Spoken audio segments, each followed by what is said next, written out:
Welcome to the Artistic Mystic Muse channel. I'm Nancy, your mystical muse. Those of you who subscribe, great to see you. Newbies, welcome. Please feel free to hit subscribe so you can be notified when my readings come out. The links are below. I do oracle readings. I design gemstone jewelry using frequencies, among other things, and those links are down below. This reading is for the collective.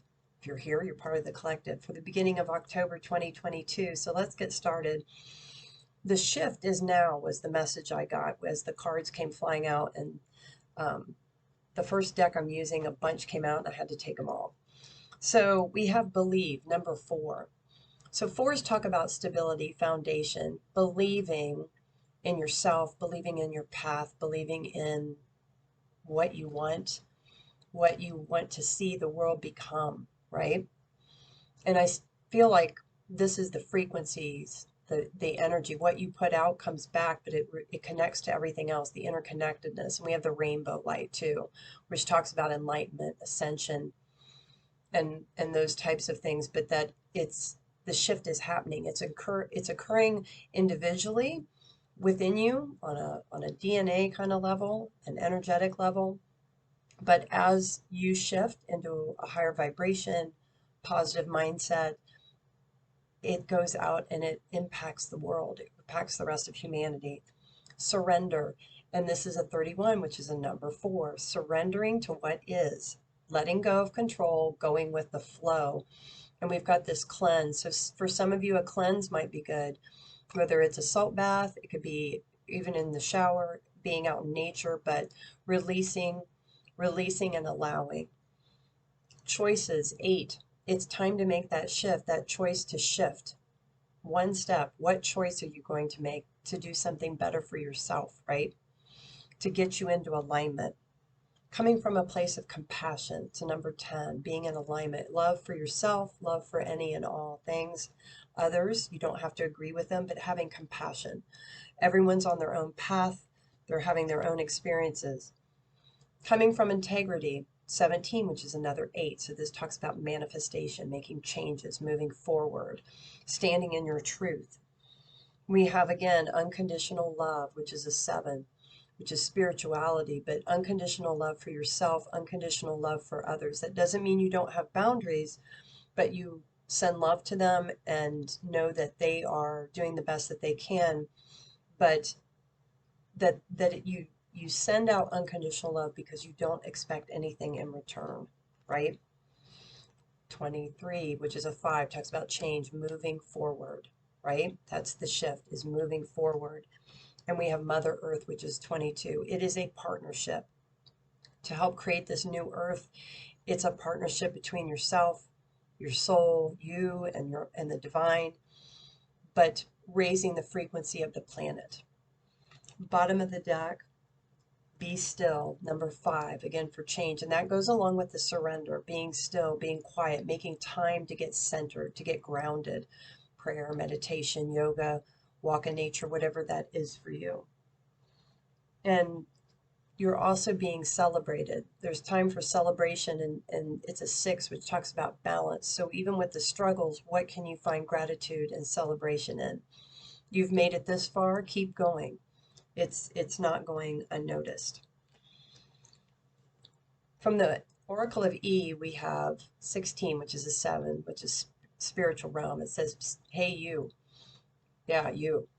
They want your attention. So when you listen to the niggle and nudges, listen to your intuition, listen to the thoughts you get that come from a place of love, that is spirit trying to connect with you. And yes, you're being acknowledged, that you're being seen. We have Bazinga, which is 19, which is a 10, which talks about new beginnings, the aha moment, the celebration of being in the moment, being present, of gratitude and all the blessings you have and are coming in. Bottom of the deck, 5 again, it talks about change, baby steps, take a step at a time.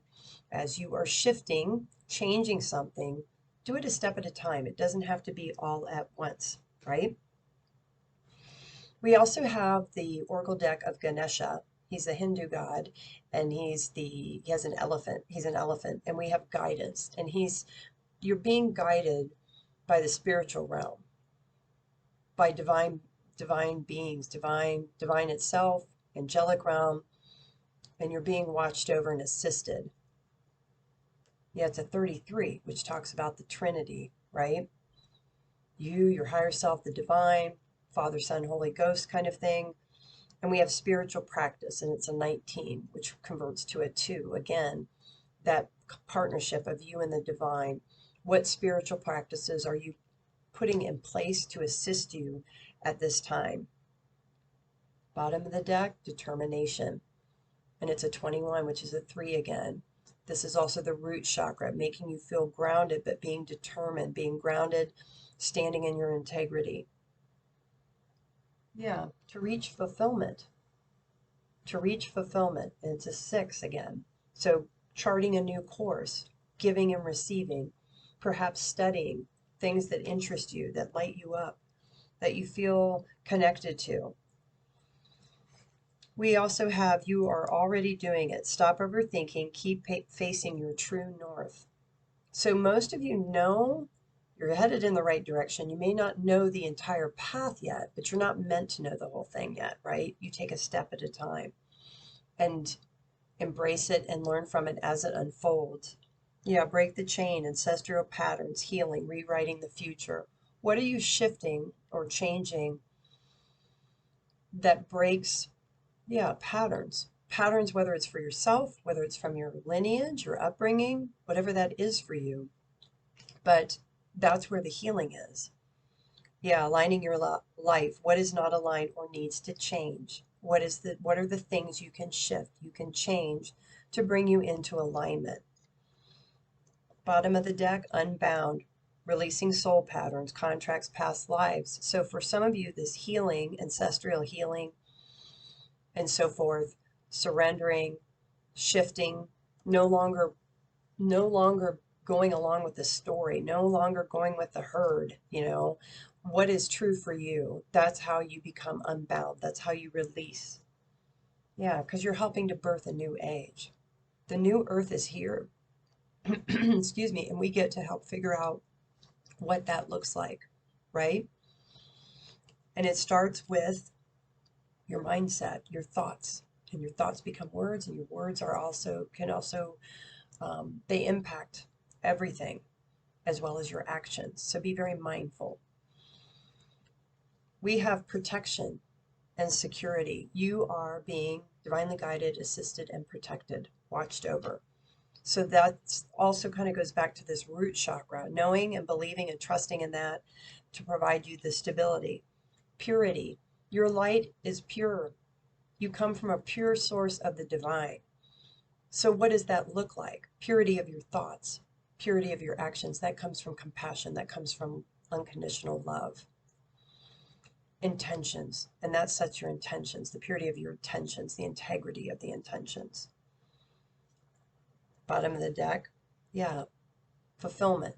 To reach fulfillment. Abundance. Blessings.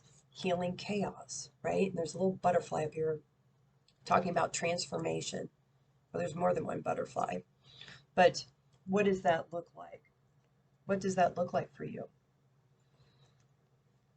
Coming from a place of gratitude for any and all things, right? Big and small. It's also the key to change. 23, which is a 5 again. Lots of 5s in this. So the more gratitude you have for all things, the more abundance comes to you. Yes, 31, 4, stability, faith, having faith, believing. And we have trust, which is a 32, which is 5 again. Trust that the changes that you're making, changes that you are experiencing and occurring are meant for your highest good, to teach you lessons, to help you along your path. Yeah, nourishment, 7. How are you nourishing yourself? From the food you eat to the personal practices you have each day, prayer, meditation, whatever that is for you. How are you nourishing your soul? What lights you up? That is very important because you're at a stage of getting ready to co-create with the universe, and it's a 1, the void. That is the realm of unlimited possibilities and potential is in the void. We have the stag, stepping forward, having a sense of pride in yourself, what you're doing, leading by example. Some of you may be leading others as well through whether it's consciously or unconsciously, but being a model. We have Merlin. It talks about alchemy, justice, and balance. How are you alchemizing? How are you integrating these triggers, these lessons, and seeing the lessons, seeing the positive in them to assist you? And using your gifts if you have them. And we have focus, focusing your attention, keeping it focused, getting rid of distractions, getting rid of, what social media is throwing at us, which most of it's fake news anyway, but staying focused on your direction, staying on the path. Yeah, letting go, releasing, purging, detoxifying. Yeah, nourishment, abundance. We have the cow, asking and receiving. That's the 6, giving and receiving. The last deck I'm going to use is, I've meditated on it, I've shuffled it. It's the Keys to 13 Universal Laws. This is an oracle deck I have designed, and the links are below if you're interested in my decks. They don't require any special directions, but to see what other messages they have for the collective here at the beginning of October. Yeah, creative prioritizing. So there may be a number of things you want to change, shift, but a step at a time. What is the first thing you want to do or focus on? Yeah, might be key to relationships, how you relate to others, whether it's your family, friends, significant others, people in the workplace, relationships you have with humanity, with your community, right? Yeah, key to justice, finding balance, what's right for you, what's right, not because it serves only you, but it serves the collective. Yeah, overcoming sadness for some of you. Yeah, and having faith, the key to faith. The bottom of the deck, yeah, key to friendship. Who's your tribe? Sometimes it's family and friends. Sometimes it's other people you meet along the way, people that are placed in your path. So the key to friendships, there may be like-minded soul tribe members that are going through similar things that can help you with this shift. So take what resonates, leave the rest behind, and we'll see you next time. Take care.